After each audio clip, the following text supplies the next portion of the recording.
ایک خاتون تھی جس کا توازن عقلی ٹھیک نہیں تھا۔ ایک دن حضور ممبر پہ تشریف فرما تھے، وہ دروازے پہ آئی اور حضور کو اشارہ کیا کہ میری بات سنو۔ حضور اٹھ کے دروازے پہ چلے گئے۔ مجھے معاف کرنا، یہ جو پیری مریدی کا ہمارے ہاں کلچر ہے یہ نبوی مزاج سے ٹکراتا ہے۔ آج پیر بت بن کے بیٹھا ہوا ہوتا ہے، اس کا سٹیٹس نہیں دیکھا جاتا۔ رسول اللہ سے بڑا سٹیٹس کس کا ہو سکتا ہے؟ اس بڑھیا کی بات سننے کے لیے حضور تشریف لے جاتے ہیں۔ اس نے کہا میں آپ سے کوئی باتیں کرنی ہے؟ کہا جی بالکل کرے۔ فرمایا کیجئے، جو کہنا ہے کہو۔ اس نے کہا یہاں نہیں۔ کہاں؟ کہا کہ آپ باہر کھلی جگہ پہ تشریف لے جائیں، میں وہاں آپ سے کوئی باتیں کروں۔ حضور وہاں چلیں گے۔ کڑکتی دھوپ، عرب کا موسم، اور اس عورت کا توازن عقلی بھی ٹھیک نہیں ہے، پھر باتیں سننے کے لیے جس کو حضور مل جائیں۔ وہ کیا کسی نے کہا نا، اسی شوق میں کی ہیں تجھ سے ہزار باتیں، اسی شوق میں کی ہیں تجھ سے ہزار باتیں، تیرا حسن تیرے حسن بیاں تک دیکھوں۔ تو اس نے لمبی باتیں کی۔ جب تھک ہار کے خود جانے لگی تو صحابہ کہتے ہیں ہمیں غصہ تو بڑا آ رہا تھا اس عورت پہ، لیکن کہہ کچھ نہیں سکتے تھے، حضور خود دھیان سے سن رہے تھے۔ جب تھک کے جانے لگی تو ہم نے عرض کی حضور اس عورت کا توازن عقلی ٹھیک نہیں ہے، لوگ اس کو دیکھ کے راستہ بدل لیتے ہیں، جس کے پاس کھڑی ہو جاتی ہے پھر جان نہیں چھوڑتی۔ آپ کا وقت قیمتی، بدن نازک، اور کار نبوت کی اہم ذمہ داریاں، آپ ایسی ویسی عورتوں کی باتیں نہ سنا کریں۔ تو حضور نے فرمایا عمر، پورے مدینے میں اس بیچاری کی کوئی نہیں سنتا، میں بھی نہ سنوں۔ ایک تو ہی ہوتے ہیں میری آساں دا سہارا، دس کنوں کراں جے تینوں نہ کراں یاد۔ تو کیا میں اس آقا کا میلاد نہ مناؤں؟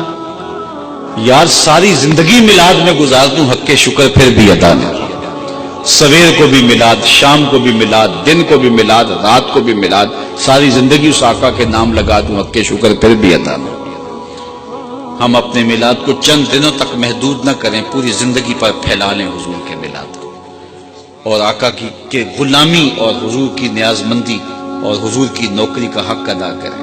حق ادا فی نفس ہی ہو تو سکتا نہیں ہے، لیکن اپنی زندگی ساری ان کے نام لگا لیں۔ جئیں تو حضور کے لیے، مریں تو حضور کے لیے، زندگی کی ایک ایک سانس وقف کر دیں حضور کے لیے۔ جن کے لب پہ رہا امتی امتی، یاد ان کی نہ بھولو نیازی کبھی، وہ کہیں امتی تو بھی کہہ یا نبی، میں ہوں حاضر تیری نوکری کے لیے۔ اپنی زندگی کی ایک ایک سانس حضور کے نام لگا کر کے حضور علیہ السلام کی غلامی، حضور کی نیاز مندی اور حضور کی نوکری اختیار کر کے ہم حضور علیہ السلام کی رضا اور حضور علیہ السلام کی محبت اور حضور کا پیار حاصل کر سکتے ہیں۔ میں ایک بات کہا کرتا ہوں کہ یہ میلاد تو عربی کا لفظ ہے، اس کو اردو میں یوم ولادت کہتے ہیں اور انگلش والے اس کو برتھ ڈے کہتے ہیں۔ تو جب کسی کی برتھ ڈے پہ آپ جاتے ہیں تو خالی ہاتھ جاتے ہیں یا کچھ تحفہ لے کے جاتے ہیں؟ تو کوئی تحفہ تو لے کے جاتے ہیں نا، اور تحفہ بھی وہ لے کے جاتے ہیں جس سے وہ خوش ہو۔ بچہ ہو تو کھلونا لے جاتے ہیں، بڑا ہو تو اس کی مزاج کے مطابق وہ چیز لے جاتے ہیں۔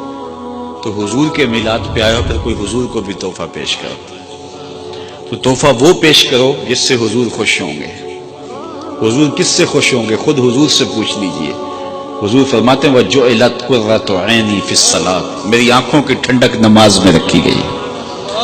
تو کیا آج کے اس محفل میلاد میں ہم عزم کر کے اٹھیں؟ خیر سے جتنے لوگ آئے ہیں ان میں سے تو شاید کوئی ہو جو نماز نہ پڑھتا ہو، لیکن یہ عزم کر کے اٹھیں کہ ہمارے خاندان کے اندر کوئی بے نمازی نہیں رہے گا۔ اتنے زور کے ساتھ ہم کام کریں گے، اتنی شدت کے ساتھ ہم کام کریں گے، اتنی محنت سے ہم کام کریں گے، اتنے خلوص سے ہم کام کریں گے کہ وہ مجبور ہوگا ایک دن تجھ کو بھی جیت لیں گے ہم محبت کے زور پر۔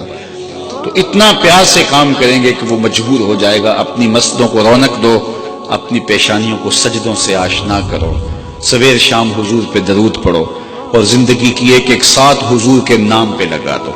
اقبال کا سارا فلسفہ نچوڑو تو جو رس نکلتا ہے، جو جوس نکلتا ہے وہ یہ ہے کہ محمد سے وفا تو نے تو ہم تیرے ہیں، یہ جہاں چیز ہے کیا لوح و قلم تیرے ہیں۔ اقبال کہتا ہے حضور سے وفا کر لو، پھر تختی بھی تمہیں دے دیں گے، قلم بھی تمہیں دے دیں گے، جو لکھنا ہوا لکھ لینا، پھر تیری تقدیر کے فیصلے واشنگٹن میں نہیں ہوں گے بلکہ خدا بندے سے خود پوچھے گا بتا تیری رضا کیا ہے۔ وآخر دعوانا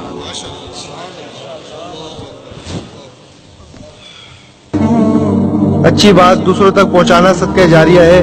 ویڈیو زیادہ سے زیادہ شیئر کیجیے۔